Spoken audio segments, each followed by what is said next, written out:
కక్షలు ఇప్పుడు దాకా రాజకీయాల్లో చూసాం. కానీ మొట్టమొదటిసారి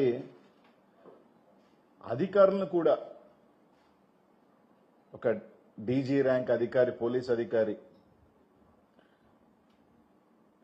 ని, మాజీ ఐఏఎస్ని, వీళ్ళందరినీ కూడా ఏదో రకంగా కేసుల్లో ఇరికిచ్చి ఒక కక్ష రాజకీయాలు మొట్టమొదటిసారి భారతదేశంలో ఎక్కడా లేని విధంగా ఈ రాష్ట్రంలో మనందరం కూడా కక్ష రాజకీయాలు చూస్తా ఉన్నాం. ఈరోజు పోలీసులు కానీ ఒక డీజీ ర్యాంక్ అధికారులు ఎవరైనా విచారణ చేపట్టాలన్నా కూడా రేపు ఇంకో ప్రభుత్వం వస్తే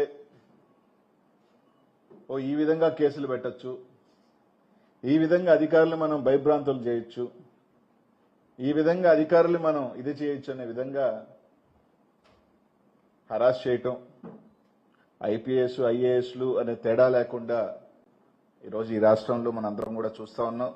ప్రజలందరూ కూడా ఖచ్చితంగా కూడా ఏ విధంగా ఈరోజు రాజకీయ నాయకులకు పరిమితమైన ఏ రోజు అధికారుల దాకా కూడా ఈరోజు వేధింపులు, కక్ష రాజకీయాలు జరుగుతున్నాయనేది కూడా ఈ రాష్ట్రంలో అన్ని కూడా మనందరం కూడా చూస్తా ఉన్నాం. ఎక్కడా కూడా అన్ని బేస్లెస్ అలిగేషన్స్ వేసి ఏది కూడా ఒక ప్రాపర్ అలిగేషన్ లేకుండా, ఎక్కడా కూడా ఒక ప్రాపర్ అథెంటికేటెడ్ ఎవిడెన్స్ అన్ని లేకుండా ఈరోజు రాష్ట్రంలో అందరూ కూడా చూస్తా ఉన్నాం.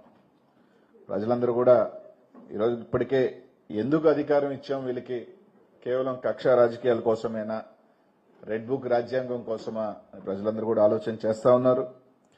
ఈరోజు ఒక పక్కేమో అక్కడేమో గతంలో ఇలా జరిగింది అలా జరిగింది అని చెప్పి కక్ష రాజకీయాలు చేస్తా ఉన్నారు.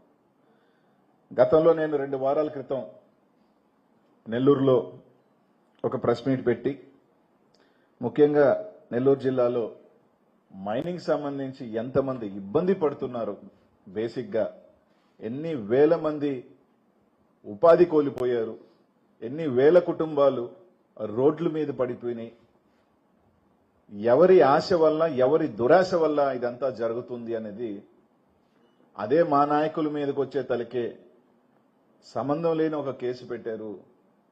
ఈ విధంగా చేస్తున్న వాళ్ళ మీద మీరు ఎందుకు కేసులు పెట్టకూడదు అని చెప్పి మాట్లాడటం జరిగింది.